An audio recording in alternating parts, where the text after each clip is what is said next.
আল্লাহ ফাহাদা, আপনাকে আমি পথের সন্ধানকারী পাইছি। আপনি পথ তালাশ করতেছিলেন, শরীয়ত তালাশ করতেছিলেন, বিধান তালাশ করতেছিলেন। আমি আল্লাহ কোরআন নাজিল কইরা, ওহী নাজিল কইরা আপনাকে আমি শরীয়তের বিধান দিয়া দিছি, পথের দিশা দিছি। জোরে কোন সুবহানাল্লাহ। তাহলে আমার 2 নম্বরের নিয়ামত।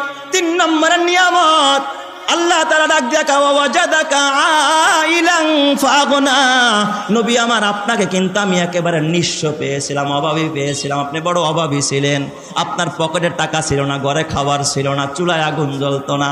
আপনাকে আমি বড় গরিব পেয়েছি নবী আমার, কিন্তু আমি আল্লাহ ফাগনা, আপনাকে আমি, হে রাসূল আমার, আপনি বড় অভাবী ছিলেন, আমি অভাব মুক্ত করে দিয়েছি, আপনার অভাব দূর করেছি।